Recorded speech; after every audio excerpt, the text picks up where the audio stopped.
Olá pessoal, muito bom ter você por aqui conosco nesse Chácara Talks, e nós temos conversado já nas últimas semanas sobre a temática identidade. E eu tenho aqui comigo hoje, para esse bate-papo e essa conversa sobre o tema, o Paulo, pastor da nossa equipe e também professor no Seminário Palavra da Vida. Seja bem-vindo, Paulo.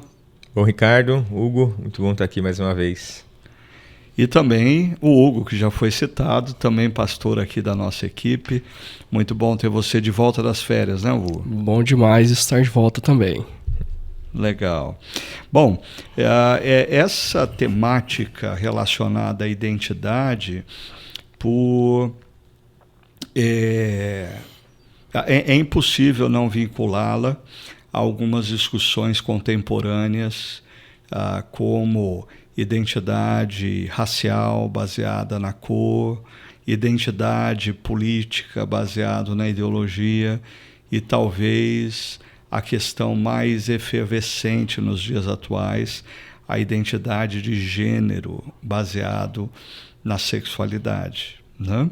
E eu não combinei com vocês, espero não colocar vocês numa fria tão grande, mas a grande polêmica nas redes sociais entre meios cristãos nos últimos dias diz respeito à festa de inauguração das Olimpíadas de Paris e principalmente aquela imagem da última ceia, ou da ceia do Senhor. Né?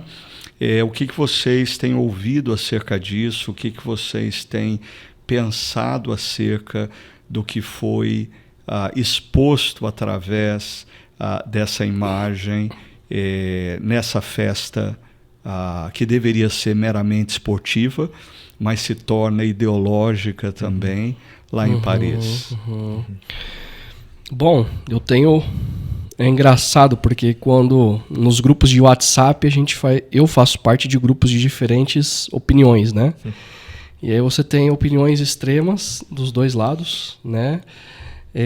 Mas opiniões também muito consistentes no sentido de entender o que foi feito ali, mas a oportunidade também de entender o clamor daquelas pessoas ou da cultura onde a gente está vivendo por identidade, né? E é onde a gente está discutindo sobre isso. Então, existem pessoas cristãs que afirmam que é um abuso, que é uma ofensa o que foi feito. Existem pessoas também dizendo, olha, o que a nossa sociedade, a nossa cultura está afirmando é que eles estão buscando identidade na ideologia de gênero deles. E é uma oportunidade para a missão, né? E aí tem muitas pessoas levantando que já foram distribuídas mais de 40 mil Bíblias lá em Paris e que há oportunidade de anunciar o Evangelho ali. Então eu tenho ouvido aí opiniões efervescentes de diversos lados. Paulo, como você tem visto toda essa discussão? Assim como o Hugo, é nítido que são em momentos como esses que parece que, infelizmente, muitos cristãos também decidem se manifestar, né? Eu vejo que o que aconteceu ali, como o Hugo colocou, é um reflexo da nossa sociedade ocidental, que não tem consciência da sua real identidade e quer impor a uma identidade que a massa ou que os principais pensadores ocidentais entendem como a ideologia correta, né? Que é a liberdade extrema sem ninguém te nortear quanto à sua real identidade. Então, por um lado, eu vejo que não há nada de novo para se esperar de uma cultura que perde o referencial da voz de Deus, da palavra de Deus. E por outro lado, eu vejo também muitos cristãos que infelizmente decidem se manifestar em momentos como esse, apenas contra-atacando aquele momento onde ele se sente ofendido, ao invés de utilmente propor para as pessoas qual é a resposta ou onde nós encontramos de fato a nossa identidade, né? E entendo que muitos acabam se levantando muito mais por uma questão política e ideológica do que por uma convicção religiosa e teológica. que eu acho que, infelizmente, há uma confusão na cabeça de muitos cristãos até, né? Nesse sentido. Duas coisas me incomodaram na reação de alguns cristãos, né? Uma delas é quase que automaticamente associar aquela imagem a uma questão política ideológica. Né? É a insistência em não perceber que nós estamos lidando com uma força superior às questões políticas. Né? Nós estamos lidando com a radicalização do humanismo. Aí o humanismo é uma religião que tem no seu centro o ser humano, e o ser humano decide o que quer ser. A segunda coisa que me incomoda é essa tendência nas redes sociais do oportunismo dos influencers cristãos. Assim, a motivação deles, para mim, é altamente questionável. Eu não sei se eles estão efetivamente preocupados com a fé cristã, com a missão da igreja, ou se eles estão preocupados tão e unicamente em aproveitar a onda e crescer o número dos seus seguidores, crescer o número daqueles que curtem e que compartilham seus vídeos, né? Agora, e é interessante porque por um lado, a imagem da ceia foi chocante. Por outro lado, ao longo de toda a cerimônia de abertura, os mais atentos certamente perceberam essa presença da questão da ideologia propagada pelo movimento LGBTQIA+. Né? Quando se fala de amor, se apresenta um trisal. E mesmo nesse trisal, a imagem das pessoas era uma imagem bem desconectada de talvez sinalizações héteros. Né?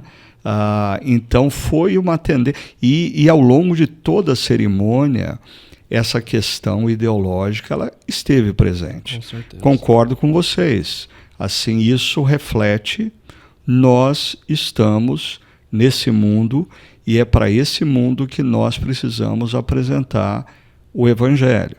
Mas o cuidado assim, a gente precisa tomar cuidado com os oportunistas, que rapidamente querem transformar essa questão numa questão de ideologia política ou meramente querem transformar essa questão numa oportunidade para eles se propagarem nas redes sociais com polêmicas como essa. Né?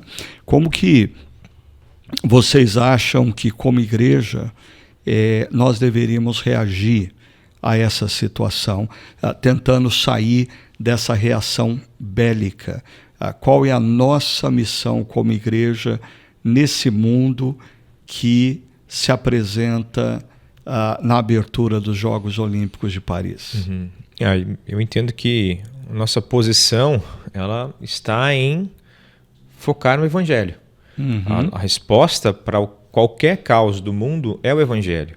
Então, que a nossa mensagem ela precisa continuar sendo o Evangelho aplicado à vida das pessoas.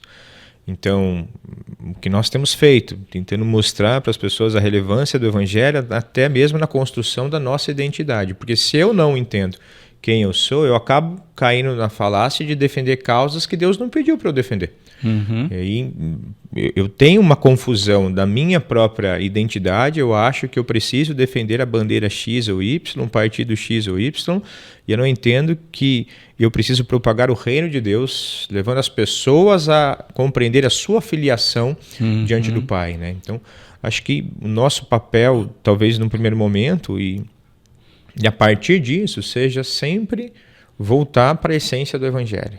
Interessante que isso me faz lembrar da fala do Davi Rabelo no nosso fórum sobre identidade, gênero e família, que aconteceu no mês passado, quando alguém levantou a pergunta: o que dizer para pais que estão enfrentando lutas com os seus filhos e filhas, que confusos assumem uma outra identidade baseada nesse padrão da ideologia LGBTQIA+.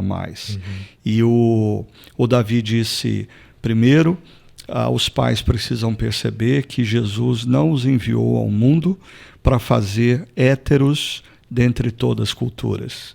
Jesus os enviou ao mundo para fazer discípulos de Jesus.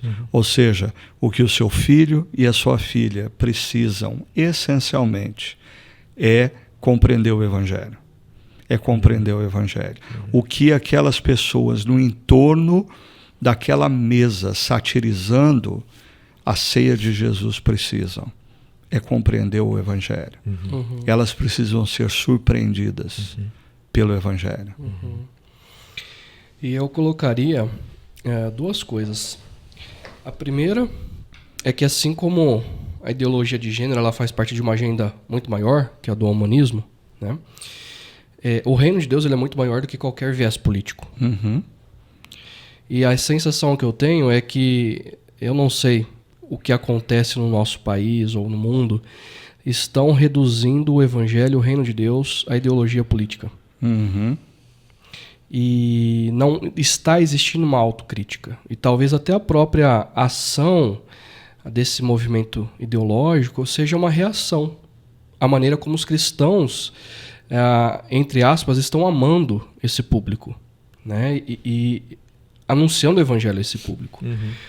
Agora, eu também, a segunda coisa que eu colocaria é trazer a história. Então, se nós pegarmos no primeiro século, eu não lembro qual era a frase escrita, mas existia uma gravura de um Jesus crucificado com a cabeça de um burro. E um homem de joelhos adorando um burro crucificado. Né? Era no Império Romano, não lembro o que dizia. O fulano de tal adorando ao seu Deus. Historicamente, nós cristãos sempre fomos zombados, sempre fomos marginalizados, né? Até a Idade Média ali. Então, ou até o terceiro, quarto século. Então, assim, o nosso papel não é cristianizar. Nosso papel é anunciar o evangelho. E haverá momentos da história onde vão zombar de nós, onde nós seremos marginalizados. E é neste momento onde as pessoas verão se de fato nós amamos nosso próximo. E se nós cremos no evangelho. E não cristianizar forçosamente por meio de partidos políticos ou de vieses políticos. Eu achei interessante que nessa manhã, lendo um dos jornais de grande circulação no nosso país, eu me deparei com uma coluna do Luiz Felipe Pondé. E muitos cristãos conservadores e fundamentalistas vivem criticando o Pondé e acham ele assim uma encarnação do mal na nossa sociedade, né? E ele se afirma, apesar do background dele religioso, ele se afirma religioso. Ele diz que ele não crê em nada. Mas o Pondé, nesse artigo, ele coloca como tema: que tal uma santa ceia islâmica? E ele procura mostrar como se aquela cena tivesse sido feita a partir de um símbolo do islamismo, a coisa estaria feia hoje, né? Devido agora, como os cristãos são pacíficos, as pessoas se acham no direito de ridicularizar uma imagem cristã. Mas o que me chamou a atenção, o Pondé não está nesse artigo defendendo a violência por parte dos cristãos, mas ele cria uma narrativa paralela. O que aconteceria se os cristãos tivessem a mesma atitude de grupos radicais islâmicos? Porque o cristianismo também tem os seus grupos radicais, né? E como seria o desenrolar dessa história? E aí ele vai concluir esse artigo dele, no último parágrafo ele diz assim: porque há décadas a inteligência pública é composta na sua quase totalidade, por delinquentes adolescentes com capacidade cognitiva e política duvidosa. O Pondé fazendo uma crítica muito dura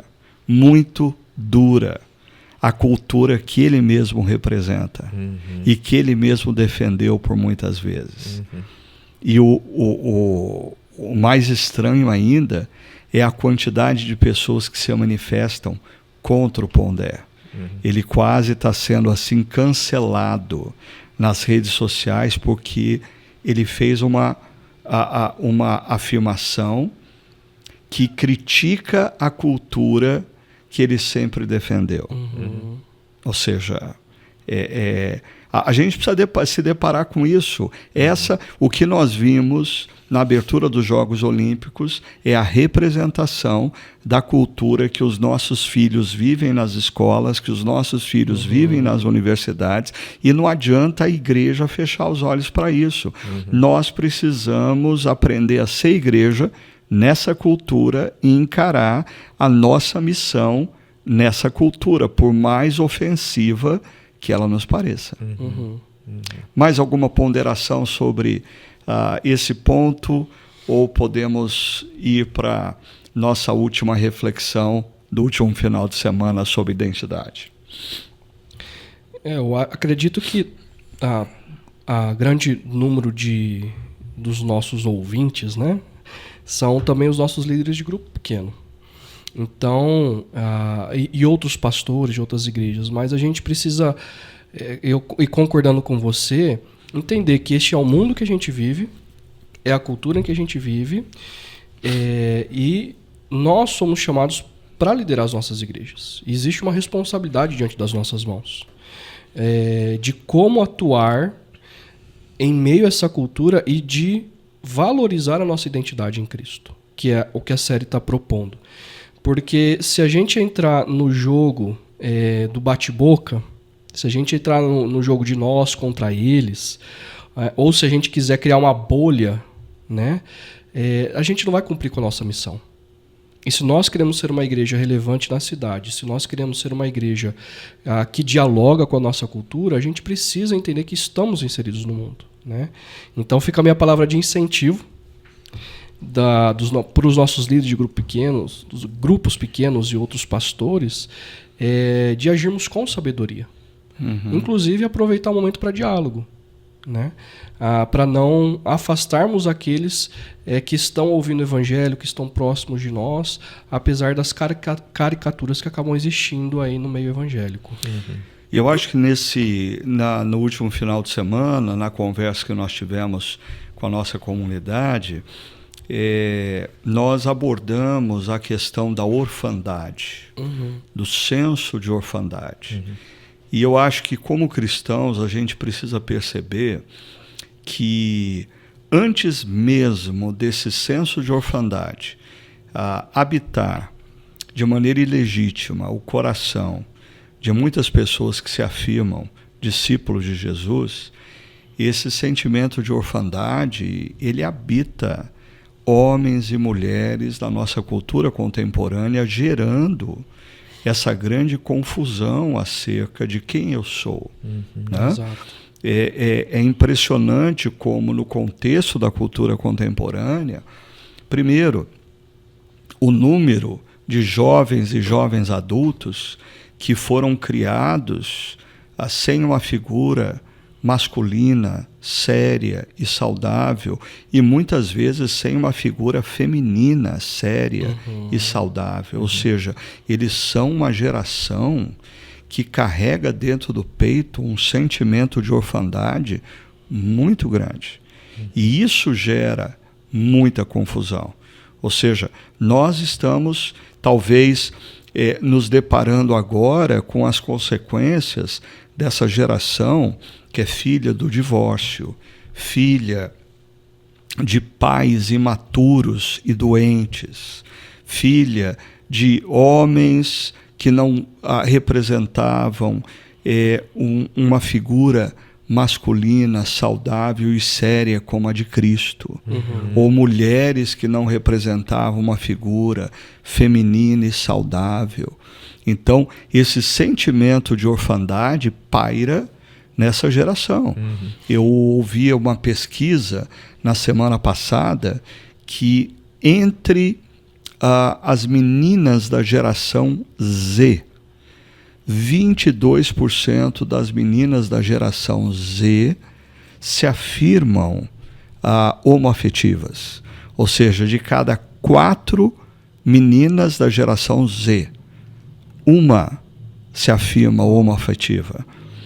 Seria isso decorrente da descoberta de uma verdade no coração delas, ou seria isso reflexo de uma confusão gerada pelo sentimento de orfandade?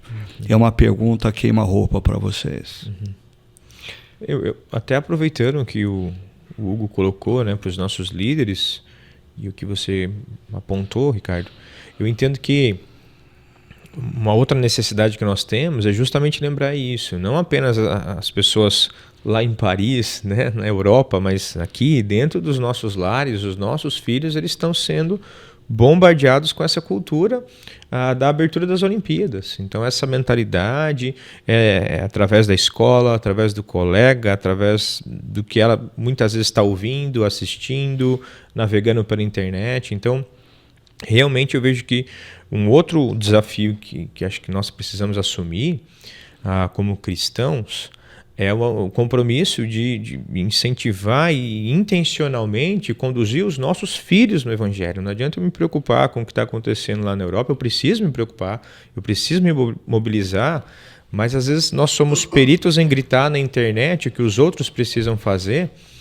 mas a gente não faz isso em casa. Intencionalmente eu não consigo me aproximar do meu filho e crio crianças que são órfãos de pais presentes, né? De pais que estão ali dentro, mas que são ausentes relacionalmente, espiritualmente.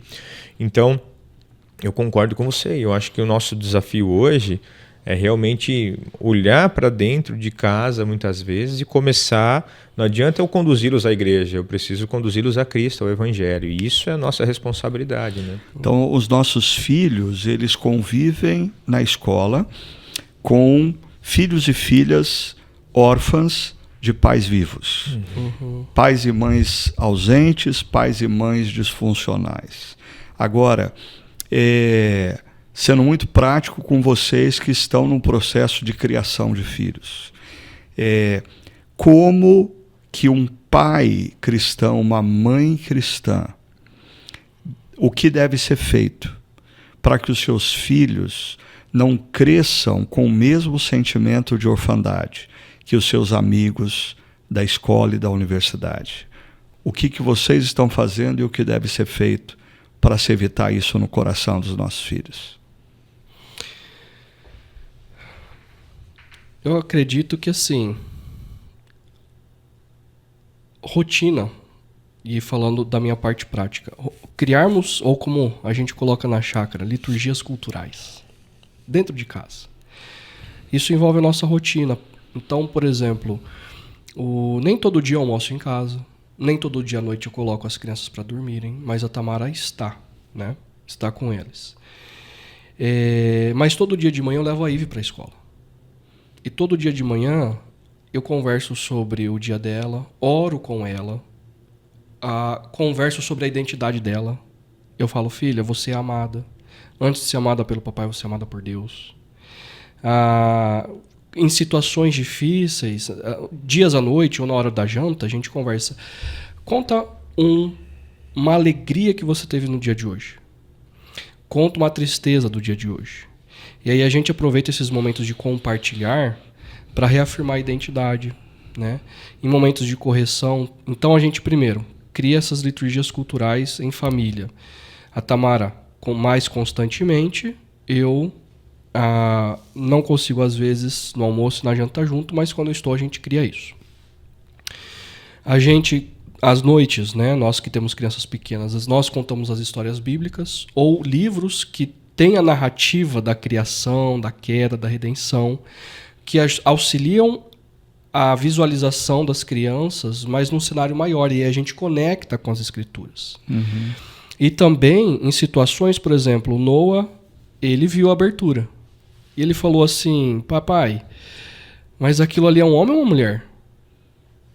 E eu tive a oportunidade de falar, filho, nós vivemos numa cultura onde ela não acredita no que nós acreditamos.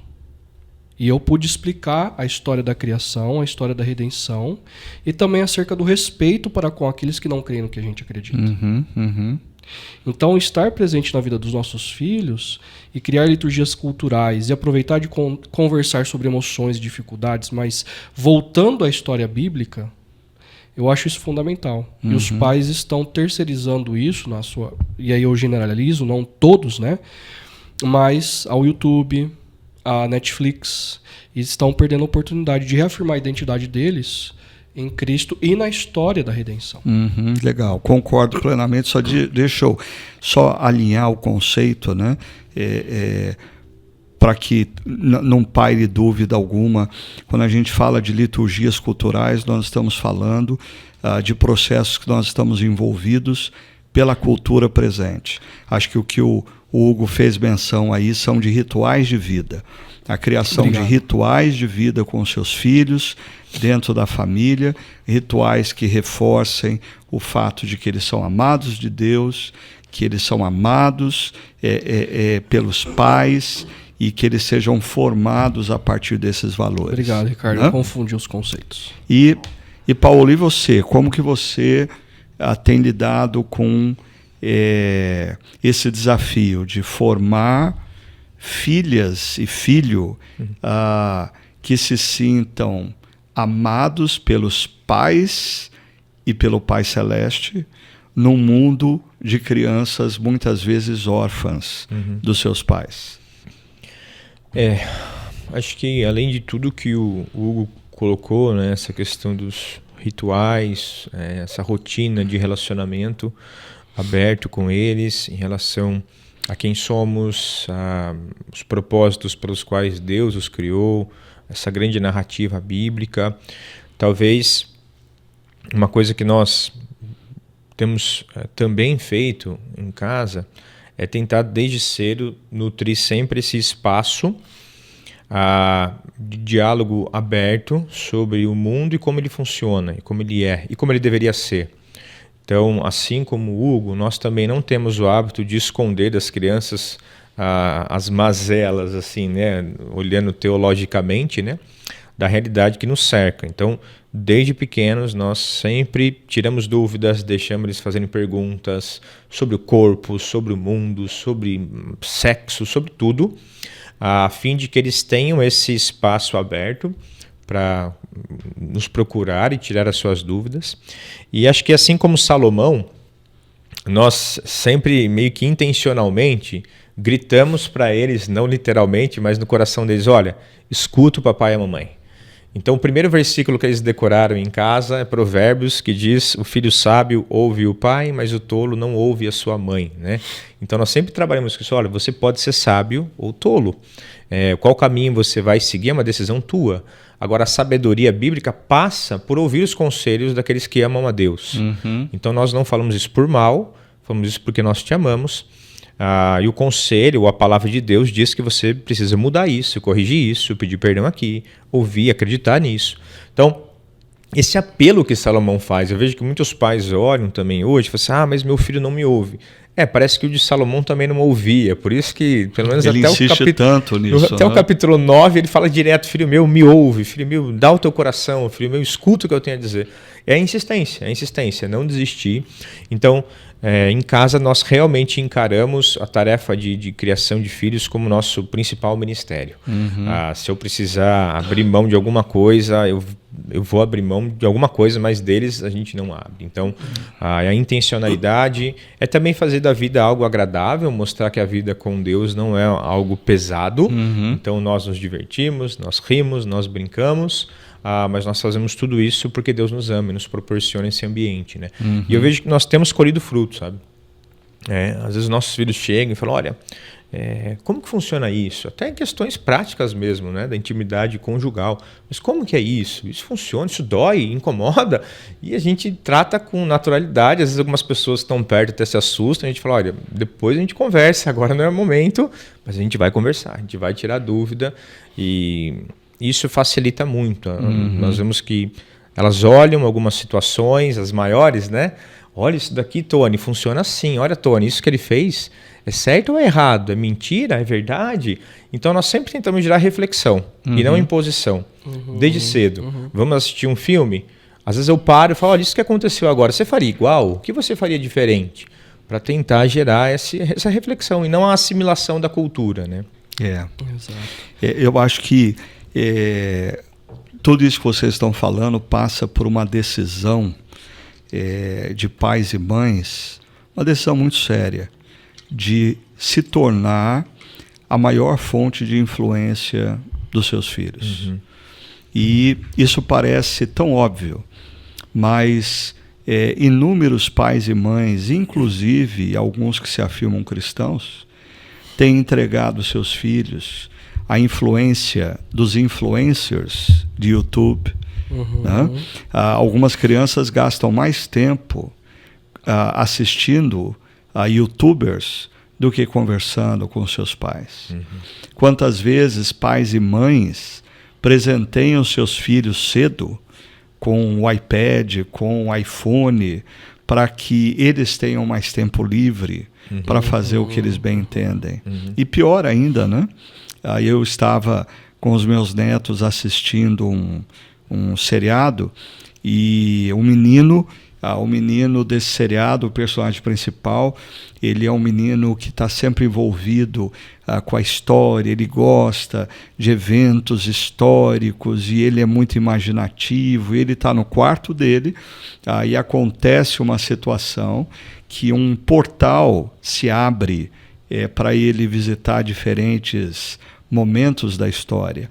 Mas enquanto essa criança está vivendo todos esses momentos, ora em apuros, ora em aventuras, os pais estão na sala, diante da TV, buscando no celular informações sobre o seriado ou sobre os personagens do seriado.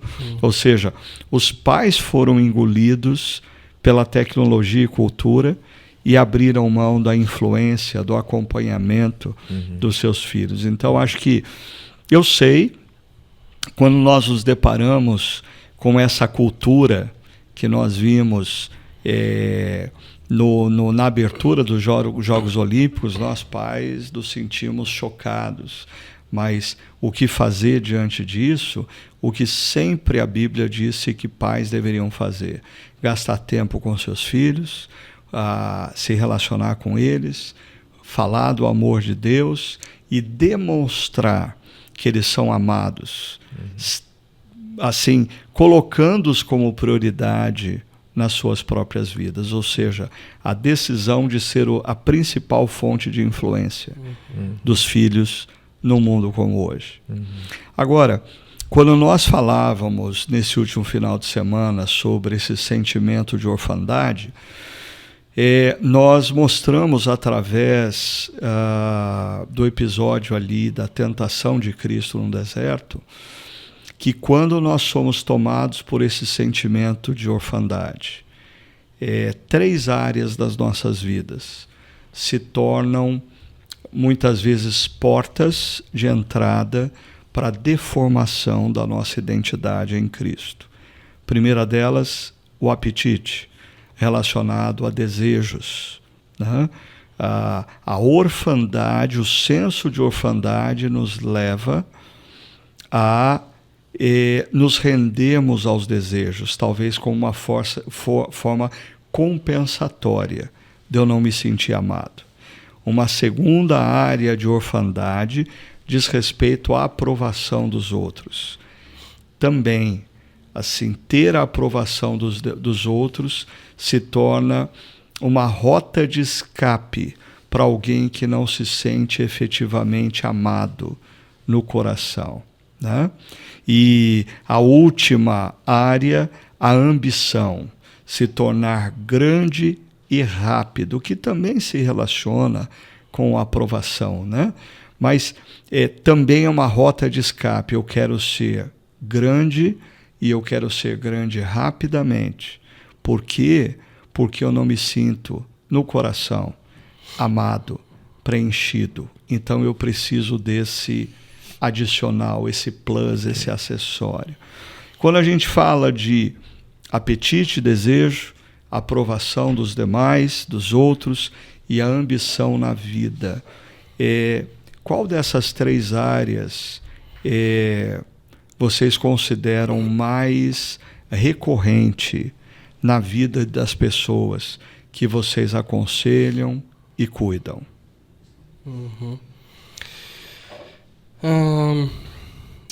Na prática, eu acho que quase que empataria ali a questão do apetite e da aprovação. Então, a questão da aprovação,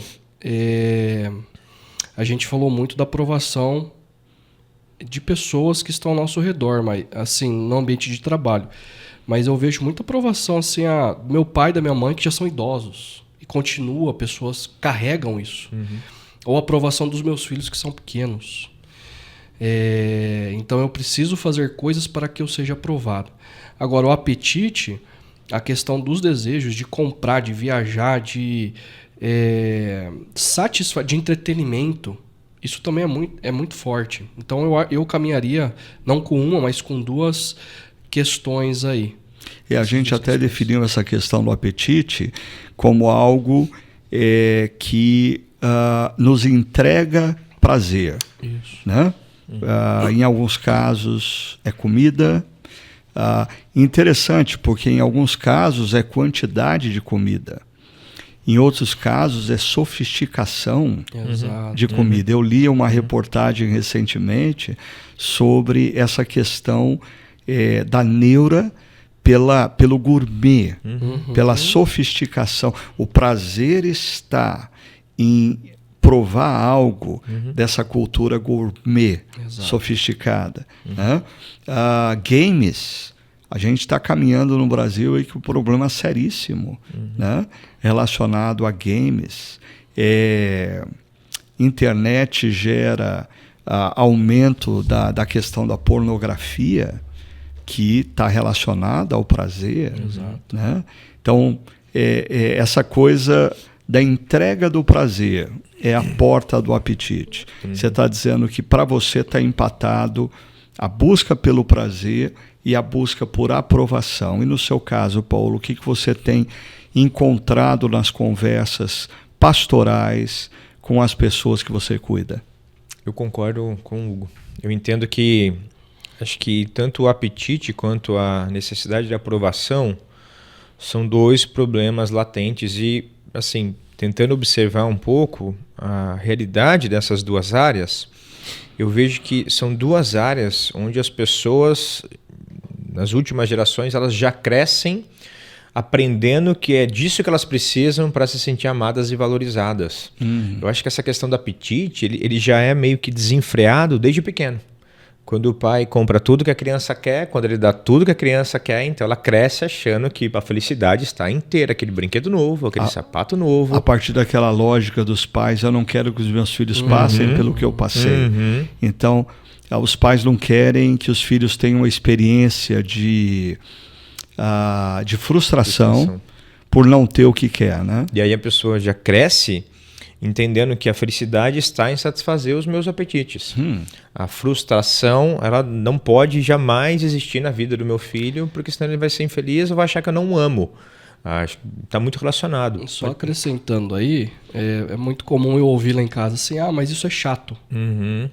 A lógica também tudo tem que ser legal, tudo tem que me dar prazer. Fala assim, mas tarefa é tarefa, ela não tem que nem ser legal nem ser chata. Escovar os dentes, arrumar sua cama e etc. É uma tarefa. Mas na cabeça dessa...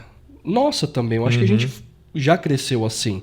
Tem que ser legal. Isso. Então o prazer é algo... Desculpa aí só... Mas é isso, eu acho que nossa geração educa os filhos entendendo que a alegria e a vida está em ter prazer.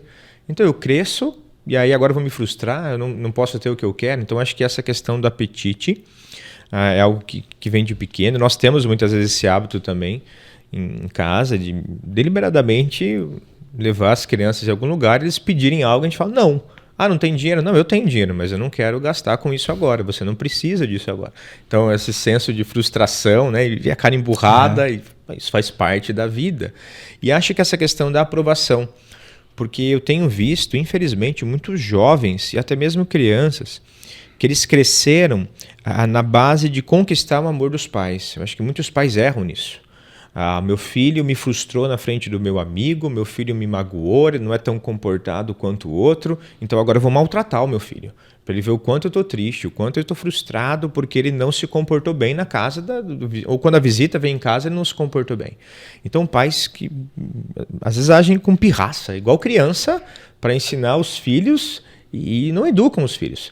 E aí o filho olha aquilo, poxa, eu preciso conquistar o amor do meu pai. Então, se eu tiver a nota legal, meu pai sorri para mim. Mas se eu tive um dia normal, meu pai nem dá bola para mim. Eu lembro quando eu fui na formatura do da pré-escola da minha filha mais velha, e a festinha de formatura, que durou umas 2 horas, eu acho que uns 40 minutos, a diretora investiu falando sobre a aprovação no vestibular. E falando quantidade de alunos que tinham se formado no vestibular e tal. E eu falei, Amanda, é a formatura do pré ou é do colegial, né? E eu vi o quanto os pais vibravam com aquilo, porque para eles aquilo era importante. Então eu já crio o meu filho num ambiente onde a aprovação é fundamental para que ele tenha sucesso na vida, e se ele foi o melhor aluno da turminha do pré, eu amo mais ele, porque ele é melhor do que o outro. Então, meu filho vira um objeto de idolatria mesmo no meu coração. E às vezes os pais, eles caem nessa vala sem muita consciência, né? Porque você coloca o seu filho numa escola pensando ele vai ser um profissional de sucesso. Você coloca o seu filho na escola de inglês, de italiano, de alemão, pensando ele vai ser um profissional de sucesso. Até você leva o seu filho numa escolinha de futebol, não para ele ter um tempo de prazer. Eu passei boa parte da minha vida na infância e adolescência jogando bola para ter prazer. Mas o filho é levado na escolinha de futebol para ele se tornar um futuro craque e fazer muito dinheiro. Ou seja, nós transformamos as crianças na matéria-prima da nossa realização como pais. E talvez isso explique o fato de que nunca nós tivemos tantas crianças com problemas de depressão e sendo tratadas com medicação antidepressiva. Ou seja, essa busca por aprovação ou a imposição dos pais por determinadas metas que desde cedo já geram nos filhos e filhas o sentimento de que eu não vou conseguir ser aprovado pelos meus pais. E esse senso de orfandade vai levar os nossos filhos para uma dessas lacunas aqui. E aí, um abismo chama outro abismo. Então eu não consigo aprovação com os meus pais, eu vou procurar aprovação em outro lugar. Sim, entre os amigos da escola. Então é isso. E a pessoa chega à comunidade da fé vivendo essa vida. Essa é a lógica dela. Então, para você desconstruir isso, às vezes leva a vida toda para entender que Deus a ama sem ela precisar fazer nada. Que o contentamento da vida está no relacionamento com Deus e não em usar Deus para conquistar tudo que eu quiser, né? Lembrando da teologia da Xuxa, né? Tudo que eu quiser, o cara lá de cima vai me dar. Então, ela cresce com essa lógica. E ela vem para a igreja muitas vezes com essa lógica. E por isso que eu acho importante e tenho visto o quão primorosa tem sido realmente essas reflexões sobre a nossa identidade, né? Porque, infelizmente, muitas pessoas elas não conseguem ver Deus deste modo. Porque esse é o ideal, né? Os pais representam Deus na vida dos filhos, mas os pais não representam em nada, não são bons representantes de Deus, não conhecem a Deus. Então o filho cresce olhando para um referencial que só o frustra, que ele nunca consegue atingir, nunca vou agradar meu pai e minha mãe nunca me elogiam, só me elogiam se eu faço algo de bom. Então agora eu tenho um Deus que para eu agradá-lo eu preciso fazer tudo certinho. Ou ele, poxa, agora desapontei até Deus, né? Ou o contrário também acontece, né? Pais que não estabelece absolutamente nenhum princípio, nenhuma regra para os seus filhos, e eles crescem com a visão de que assim, tudo bem, eu sei fazer o que eu bem entender, porque Deus é isso aí. Deus não está nem aí com o que eu faço com a minha vida. O que eu diria que também gera senso de orfandade. Porque certa ocasião eu lia algo acerca do fato de que a ausência da disciplina na criação dos filhos gera um sentimento neles de não serem amados. Ninguém se importa efetivamente comigo. Ou seja, emerge mais uma vez o sentimento de orfandade numa geração, porque os pais não estabeleceram princípios claros de disciplina, demonstrando se importarem. A Bíblia diz, o pai que disciplina ama, ou Deus é um pai que nos ama, por isso ele nos disciplina. E disciplina aí a gente tem que lembrar que não é castigo, né? É treinamento, é limite e também correção, né? Então só acrescentando aí, porque às vezes a gente fala, Deus o pai disciplina o filho que ama. Parece que é só correção, é só dar uma chinelada, né? Não é só dar uma chinelada, é ensinar, é treinar o filho a viver. Talvez assim, se pensando na disciplina física com muito equilíbrio e com muito cuidado, né? Ela representa o recurso final. Exato. Né? Existe todo uma gama de recursos que às vezes pais, por preguiça de lidar com todas essas gamas, ou vai para o recurso final de maneira equivocada, de maneira equivocada, com ira, com raiva, ou às vezes também pais se abstêm do processo de criar os seus filhos. Dá trabalho, mas é a nossa vocação principal. Né? Lá em casa já está claro. Primeiro a gente conversa e explica. Conversa, explica, conversa, explica. Depois você perde alguns privilégios, que a gente dá castigo, enfim. Depois continua na rebeldia, aí vem a chinelada, a chinela.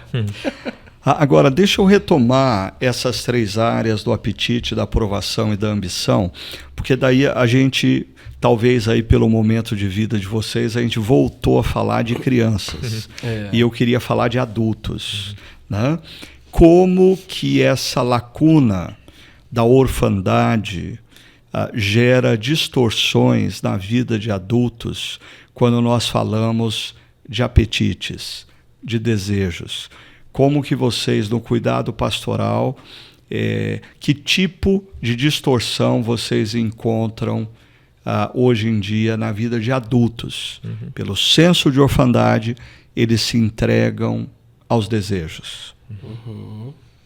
Eu acho que essa questão da busca desenfreada pelo prazer, e aí tanto no nível sexual, quanto até mesmo de encontrar algum hobby, algo do tipo, né? É algo que tem chamado a atenção, assim, adultos que eu não tive o prazer que eu queria com a minha esposa, eu não tive na hora que eu queria, então por isso eu justifico o meu adultério ou justifico o acesso à pornografia como se fosse algo natural. Eu queria, não me deu, até aguentei um dia, mas não tive, então... Pornografia, casos extraconjugais, ou no caso de jovens também, a busca do sexo pelo sexo e não dentro de uma relação de aliança.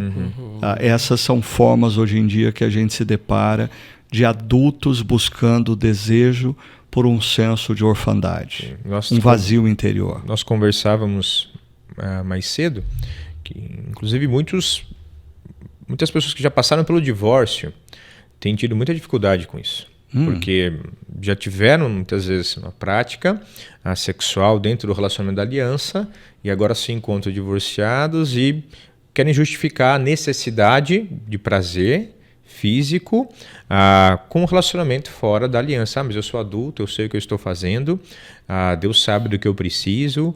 Então, isso também tem sido frequente, né? Vemos adultos que, em tese, deveriam ser maduros e entender o pacto, a aliança, o relacionamento. Digo de pessoas relacionadas à comunidade, né? Talvez a gente deva dizer para essas pessoas, sim, Deus sabe do que eles precisam. Eles precisam compreender que eles são filhos amados e filhas amadas de Deus, e isso deveria nos bastar. Exato. O amor de Deus por nós deveria nos bastar. Né? Mas, Paulo, você fez menção aí, porque eu acho que é quase que inevitável quando a gente fala de prazeres que geram distorção da nossa identidade em Cristo, a gente entrar nesse campo da sexualidade. Mas você esbarrou aí numa questão relacionada aos hobbies. Né? E hobby pode ser biking, pode ser corrida, pode ser futebol, pode ser assistir série no streaming ou qualquer coisa parecida. E aí eu queria colocar para você e para o Hugo uma questão, porque existiria alguma forma de eu discernir quando um hobby é bom e quando ele se torna parte desse desejo insaciável que me escraviza? Porque assim, o hobby em si não é um problema. Mas em algum momento o hobby pode se tornar um problema. E aí, mais uma vez, apertando vocês sem abraçar, alguma dica sobre até quando um hobby é saudável e até a partir de que momento ele me escraviza e ele se torna um fator de deformação da minha identidade em Cristo? Eu vou fazer uma colocação, mas eu acho que ela encaixa para qualquer área. Primeiro é que assim, cada ser humano ele tem essa orfandade por causa do pecado. Todo ser humano. Todo ser humano ele tem. Então, na medida em que vocês pregavam e eu ia ouvindo, eu tenho consciência da minha orfandade ou de momentos de orfandade, que são as tentações que o próprio diabo coloca sobre a gente. Então, quem está ouvindo precisa ter essa clareza de que todo ser humano tem essa orfandade. Agora, quando nós experimentamos do amor de Deus, e nós somos preenchidos pelo amor de Deus, de que nós somos filhos e filhas amadas, aí a gente começa a ter clareza dessas tentações. Então, a questão de um hobby. O hobby ele vai envolver o prazer e a aprovação. Porque eu vou fazer um hobby com outras pessoas, possivelmente. Beach tênis, biking, etc. Assistir uma série? Assistir uma série, não. Mas aí o ponto daí envolve a questão do apetite. O ponto daí, assim, eu não consigo falar não para uma maratonada de uma série e eu tenho que trabalhar no dia seguinte. Isso vai prejudicar a minha qualidade do trabalho. Ou eu tenho que ir na igreja no dia seguinte. Ou eu tenho que ir na igreja. Então, eu ia falar essa questão da aprovação no hobby em relação à aprovação. Por exemplo, os meus amigos, eles vão andar de bike ou vão jogar beach tênis no domingo pela manhã. E eu costumo estar no domingo pela manhã na comunidade. E eu não consigo falar não para os meus amigos, ou eu não consigo falar não para maratonar uma série, isso vai impedir com que eu adore ao meu Deus. Ou eu não vou estar ali de coração aberto. Ou de coração íntegro, por inteiro ali. Eu vou estar com sono, eu vou dormir enquanto o Ricardo prega. Né? Isso pode está gerando em mim uma competição. Poxa, eu posso assistir depois. Ou eu posso marcar para um outro sábado. E tá tudo bem. Se as pessoas falarem, pô, mas você é crente? Não, eu não sou crente. Simplesmente eu posso falar não. E eu vou adorar o meu Deus naquele dia, naquele horário. Né? É claro que assim, não estou colocando como uma regra. Eu estou colocando como um princípio para discernir as competições que vão estar no meu coração. E o que é que está tomando a decisão por mim. Porque no final das contas, alguma coisa vai tomar decisão. Ou é o amor que Deus tem por mim, ou é a aprovação dos meus amigos, ou é o meu prazer. Ok. Você trouxe para a gente a questão da aprovação. Mas eu queria insistir um pouquinho na questão do apetite. Tá. Porque eu estou pensando o seguinte, eu gosto de andar de bicicleta. E não existe problema nenhum em eu gostar disso. Assim, Deus tem prazer no meu prazer. Exato. Eu acordar numa manhã de sábado e falar, eu vou rodar 40 quilômetros nessa manhã. Assim, não existe problema nenhum nisso. Mas quando isso se torna um problema? Mas eu estou dando só o exemplo do bike, mas existem muitos outros hobbies ou situações que podem se tornar o problema. E eu estou tentando entender aqui, eu quero que vocês me ajudem, até que ponto é saudável, até que ponto esse prazer ele se torna um problema que deforma a minha identidade em Cristo. Eu entendo que estamos falando de questões lícitas, né? Que alguém pode dizer, meu hobby é assistir filme pornô. Já sabe que isso não deveria estar fazendo. Estamos citando situações lícitas aqui, né? Andar de bike, jogar um beach tênis, futebol com fazer os uma amigos, caminhada na mata. Bom, acho que uma régua de medir que nós poderíamos usar para pensar até que ponto isso é bom ou não, dentro dessas questões que são naturalmente boas, é o quanto eu estou disposto ou o quanto eu tenho quebrado alguma lei de Deus ou pecado para ter aquilo ou porque eu não estou tendo aquilo. Então, por exemplo, eu lembro de um rapaz que ele gostava muito de jogar futebol e ele jogava futebol todas as noites. Ele se casou e que bom, ele está praticando um esporte, isso é muito bom, ele se casou. E aí já veio a primeira discussão, antes mesmo de casar, dele e da esposa, quantas noites por semana ele estaria liberado para jogar futebol.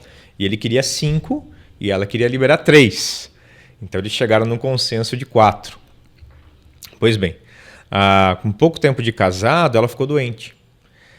E ele depois ela ficou muito triste porque ele começou a maltratá-la, porque ele não estava conseguindo jogar as 4 noites por semana que eles tinham combinado. Mas foi combinado. E ela dizia, mas eu estou doente. E de fato, ele estava literalmente brigando com a esposa porque ele não estava tendo aquilo que era lícito, que era o futebol. Então eu acho que a partir do momento que eu estou disposto a cometer um pecado ou a quebrar um princípio, um pedido de Deus, para ter aquilo, mesmo que seja uma coisa boa, aquilo se torna um ídolo no meu coração. Ok. Eu acho que isso já talvez seja um modo de medir. Então, há um jovem que gosta de maratonar uma série.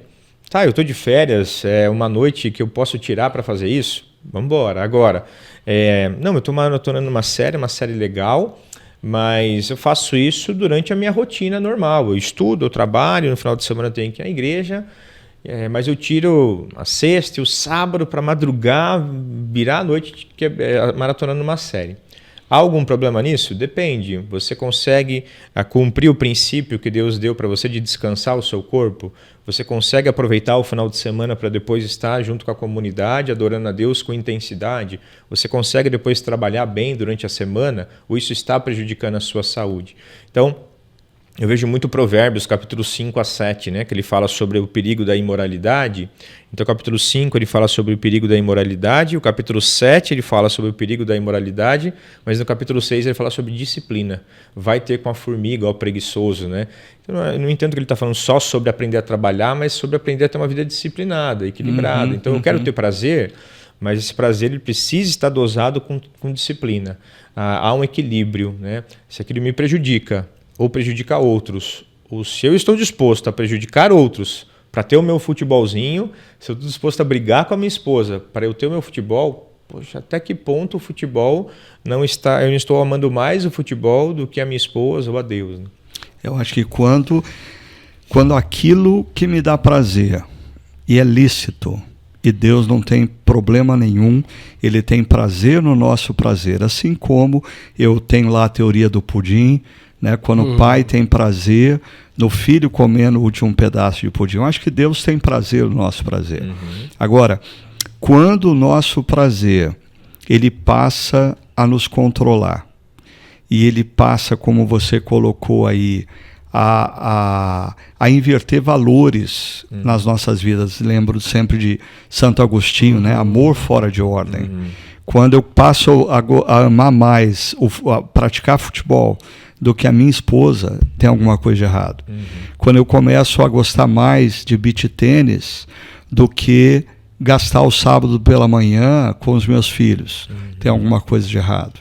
Né? É quando o prazer ele nos torna refém e ele passa a inverter valores, ele passa a nos deformar. Né? Mas aí o ponto que o Hugo deu uma adiantada na nossa conversa, o fator aprovação. Né? Vamos ser honestos, assim, todos nós precisamos de encorajamento. Né? Eu prego há 40 anos na minha vida. E em alguns momentos é bom para mim ouvir de uma pessoa, puxa vida, assim, a sua palavra foi muito boa, preciosa, muito obrigado. E aquilo não tem nada a ver com orgulho, tem a ver com encorajamento. Né? Então, nós precisamos de encorajamento. Quando a gente faz esse podcast e alguém curte, ou alguém passa a seguir o canal da Chácara, ou coloca uma mensagem, puxa vida, fui muito abençoado, isso é encorajamento. Então aí vem a outra pergunta, até que ponto a aprovação, um pai elogiar o filho, né? Um filho encorajar o pai, um amigo, até que ponto vai o encorajamento e aonde começa a minha dependência de que as pessoas me aprovem? Aonde que o encorajamento se transforma numa escravidão e passa a me deformar na minha identidade em Cristo? E aí? Eu acredito que você passa a buscar aquilo. O encorajamento, por exemplo, a gente prega. As pessoas veem, nossa, que legal, obrigado, abençoou minha vida, né? Mas é diferente quando você termina de pregar e fala assim, pô, mas ninguém falou nada? Ninguém vai falar nada? Né? E você, no nosso caso, né, se entristece. Ou você fica cutucando para alguém falar alguma coisa. Você passa a depender disso. Passa a depender daquilo, né? E isso acontece. Por exemplo, eu já vi em situações familiares, as pessoas ficam cutucando assim, e aí, vocês gostaram? Vocês querem, assim, falem, né? Eu preciso que vocês me aprovem. E se não aprova, aí a pessoa ela passa a ter sentimentos depressivos, ela passa a se ver de maneira negativa, né? A autoestima dela fica baixa. Então, ela passa a se determinar a partir do que os outros estão falando dela. Da imagem que ela própria constrói a partir dos elogios. E também eu diria, você pegou o exemplo aí de nós que ensinamos a palavra através da pregação, mas você fez menção de quando a gente busca isso.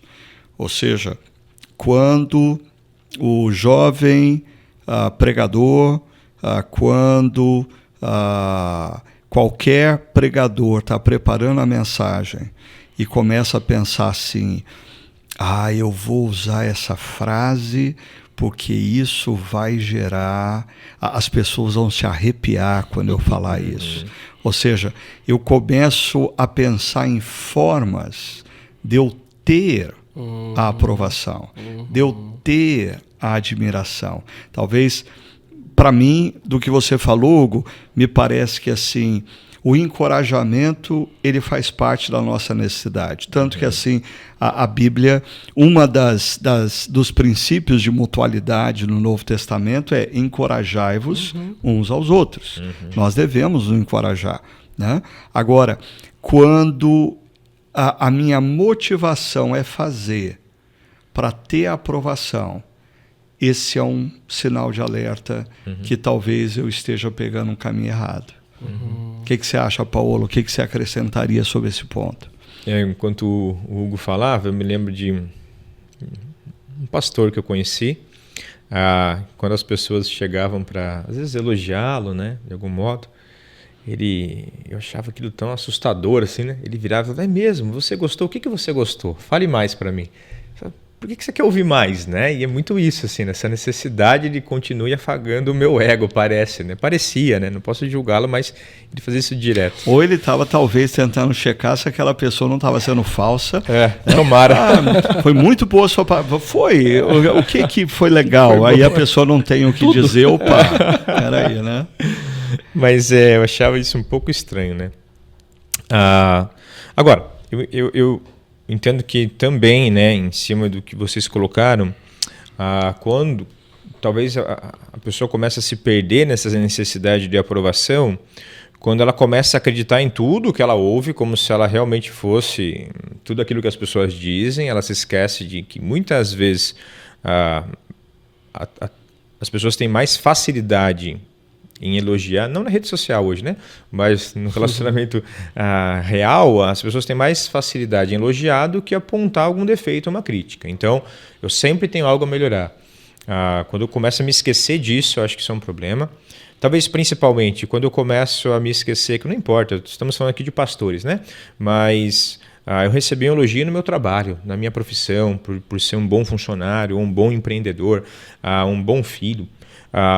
Quando eu começo a me esquecer de que todas as boas dádivas, todas as coisas boas que acontecem na minha vida, elas vêm graças a Deus, eu começo a me esquecer disso e achar que eu realmente sou tão bom quanto as pessoas falam, acho que esse é o maior problema.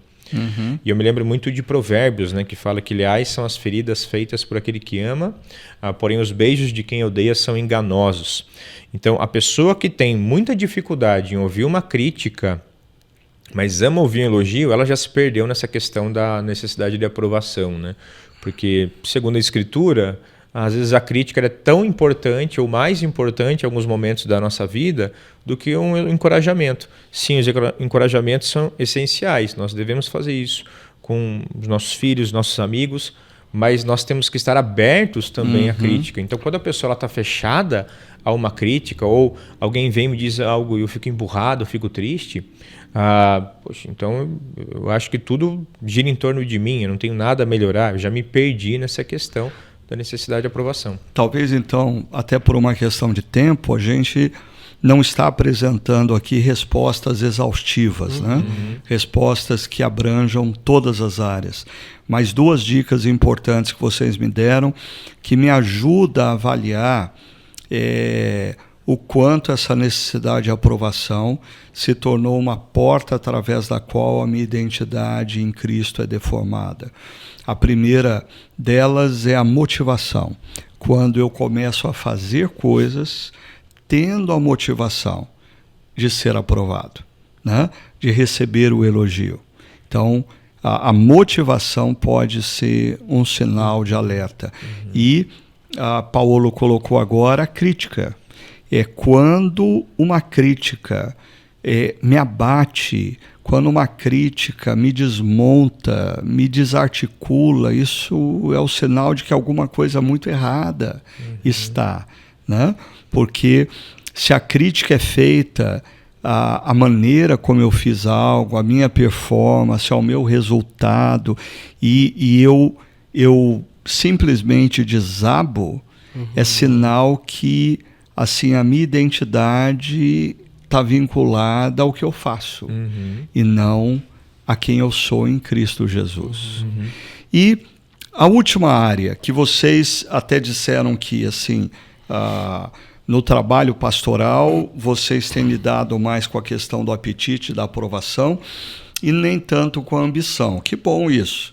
assim, a minha experiência às vezes não é bem essa. Então eu queria explorar um pouquinho para a gente terminar a área da ambição. Por quê? Alguém me perguntou há 2 semanas atrás, mas não existe a boa ambição? Assim, existe algo de errado no indivíduo desejar crescer profissionalmente, se tornar...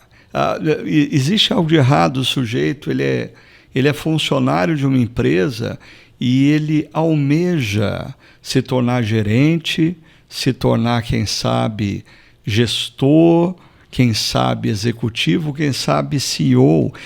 Existe problema em se desejar se tornar melhor e alçar voos maiores? E se não existe problema em desejar se tornar melhor, até onde vai esse aspecto de forma saudável e aonde passa a ser uma obstinação que me deforma na identidade em Cristo? Hoje vocês estão percebendo que eu resolvi apertar vocês, né? Muito. Acho que essa questão da ambição é natural. A pessoa que ela quer crescer, que ela quer se tornar melhor, isso é uma coisa boa. Desde que eu entendo que não seja só para ela, que ela tenha um foco correto no reino, né? Então, por que eu quero ser uma pessoa melhor? Só para que o meu reino cresça? Ou para que eu possa ser mais útil nas mãos de Deus? Eu acho que nós nos perdemos muito nisso. Então, quando eu passo a fazer tudo em função da minha promoção, e estou disposto, inclusive, a abrir mão de práticas e princípios que Deus pede, como uma boa ética no trabalho, como não pisar em ninguém para eu crescer na vida. Quando eu abro mão desses princípios e quero dar o meu jeitinho, eu deixo de confiar em Deus, eu quero fazer as coisas pensando, obviamente, em mim. Então, acho que aí se torna realmente um problema. Agora, querer me tornar um profissional melhor, querer me tornar uma pessoa melhor, isso é uma coisa boa, desde que eu entenda, né? Desde que não seja para obter a felicidade que o meu coração necessita. Então, olha, eu quero me tornar uma pessoa que tem uma renda melhor, porque eu quero abençoar minha família e quero ser mais útil no reino. Tá bom. Agora, estou abrindo mão do meu tempo em família, eu preciso disso. Eu citei ontem em uma das mensagens de uma pessoa que eu conheço, que ele tem algumas lojas, algumas empresas, é um jovem com menos de 30 anos, muito bem de vida, se casou e agora, há pouco tempo, conversando com ele disse que estava arrumando um emprego. Ele falou, olha, as suas lojas faliram, né? Ele disse, não, elas estão muito bem. Elas estão tão bem que agora eu quero virar CLT. Eu quero ter algo mais seguro. E eu falei, mas e a sua família? Você acabou de construir família. Que horas que você vai se encontrar com a sua esposa, né? Então, essa mentalidade de eu quero só mais um pouco, né? Só mais um trabalho, esse vai ser o último. Então, agora é o 6º trabalho que ele tem que administrar, 7º se contar com a família, né? Então, é o 6º empreendimento que ele tem que administrar, mas ali ele está encontrando um pouco de segurança. Olha, a sua segurança está no dinheiro. A sua segurança não está em Deus. A sua imagem está nos recursos que você tem. Não no amor de Deus que tem provido e cuidado de você, né? Então, nitidamente, uma pessoa que pensa assim, ela não está preocupada com o reino de Deus, ela não está preocupada com a família dela, ela está preocupada, talvez possa até dizer, estou preocupado com minha família. Mas quando? Porque será que a sua família vai durar até a sua aposentadoria, né? Com 6, 7 empregos, será que a tua esposa ela vai te ver até lá? Mas mesmo assim, talvez esteja preocupado com a família, desprezando o Salmo 127, né? Inútil será para o trabalhador assim se arrebentar, se Deus não estiver cuidando, não vai ter jeito. Então, eu acho que, para mim, escutando você, Paulo, fica que assim, em que momento uma boa ambição passa a ser uma ambição nociva? Eu preciso sempre questionar a minha motivação. Né? Por que eu quero ser o melhor médico da rede pública da minha cidade? Eu posso querer ser o melhor médico da rede pública da minha cidade para glorificar a Deus. Porque eu quero assim que as pessoas saibam que o melhor médico da rede pública é um discípulo de Jesus. Eu posso dizer, eu quero me tornar uma pessoa financeiramente próspera porque eu quero abençoar o reino de Deus e eu quero investir na plantação de novas igrejas, eu quero investir na vida de missionários e de projetos sociais.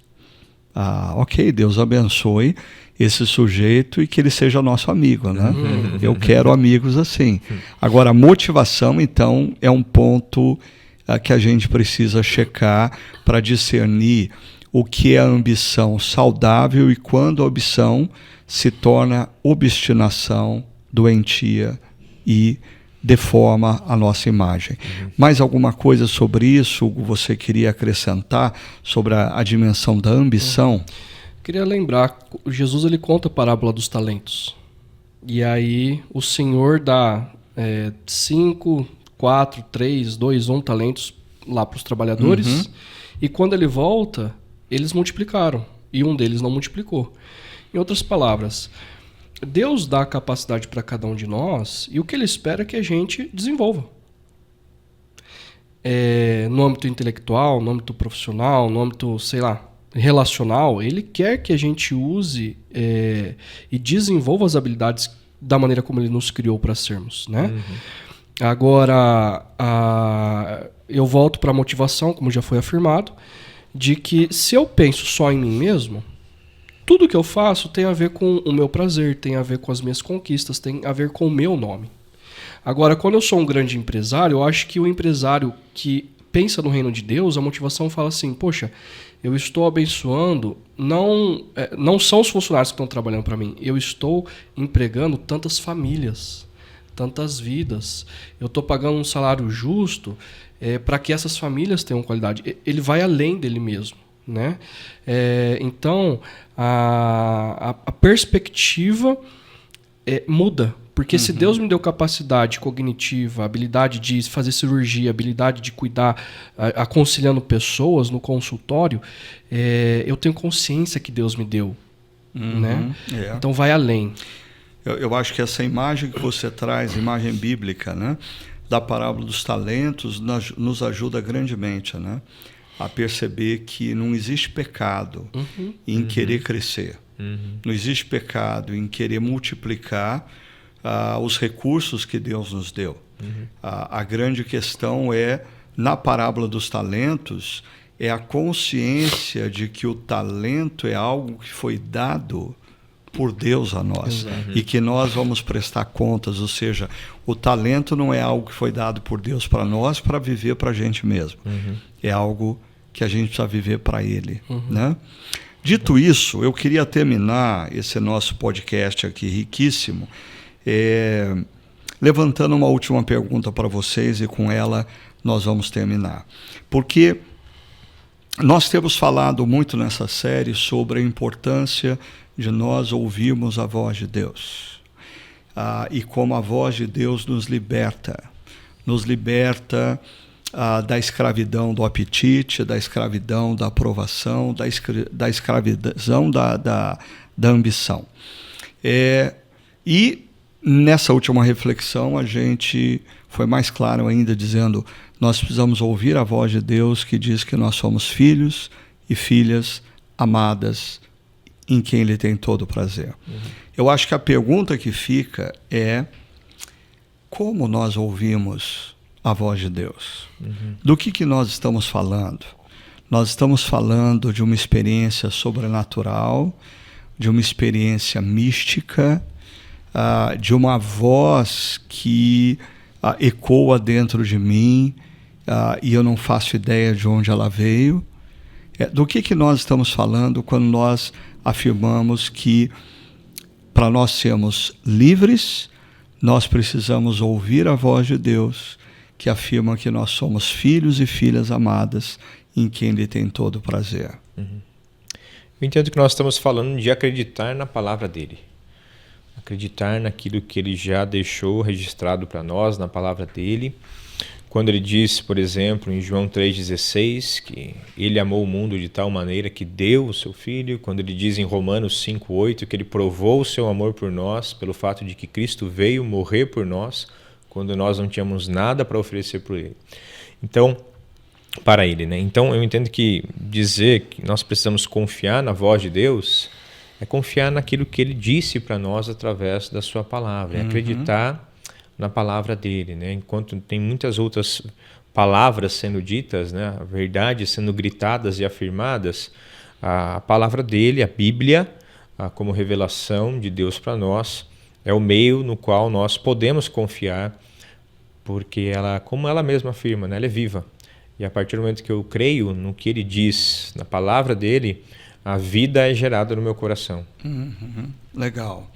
Hugo, como que nós ouvimos a voz de Deus?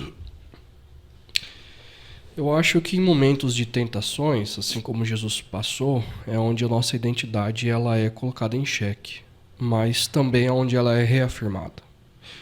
E como todos nós passamos por essas tentações, quando eu passo, eu procuro ter consciência, não deixar a vida me levar ou empurrar com a barriga, mas eu procuro trazer discernimento. Por que eu estou desejando aquilo? Por que eu estou tendo essa emoção, né? Eu preciso comprar de fato aquilo outro. E aí como Paulo disse, a fonte da confiança é na palavra. Então Deus já me disse que eu sou filho amado. Então eu não preciso disso, eu preciso confiar. Mas eu preciso, e essa é a minha experiência, trazer à tona a tentação, dar nome à tentação, e em quem eu vou confiar. Se é naquilo que a tentação está me oferecendo, ou se é na palavra de Deus. E isso tem me auxiliado muito. Então é uma pregação do Evangelho, uma pregação do amor de Deus constantemente. Legal. Dia após dia. É interessante porque na primeira reflexão, quando nós falávamos sobre Jeremias, nós já vimos assim aquele processo do capítulo 1 de Jeremias. Essas são as palavras de Jeremias. Depois tem a palavra de Deus veio a ele na terceira pessoa, mas chega um momento que ele diz: a palavra de Deus veio a mim. Né? E a palavra de Deus veio a nós. A palavra de Deus nos afirma, como a gente leu na última reflexão, esses versos 13 e 14 do Salmo 139, que diz que Deus nos criou no íntimo do nosso ser, ele nos teceu no ventre da nossa mãe. E o salmista, assumindo essa verdade, ele diz: eu te louvo, Deus, porque o Senhor me fez de maneira especial e admirável. Essa é uma verdade teológica que precisa se tornar existencial. O gap entre o que Deus afirma na sua palavra e os nossos sentimentos é que nos levam muitas vezes para caminhos que deformam a nossa identidade em Cristo.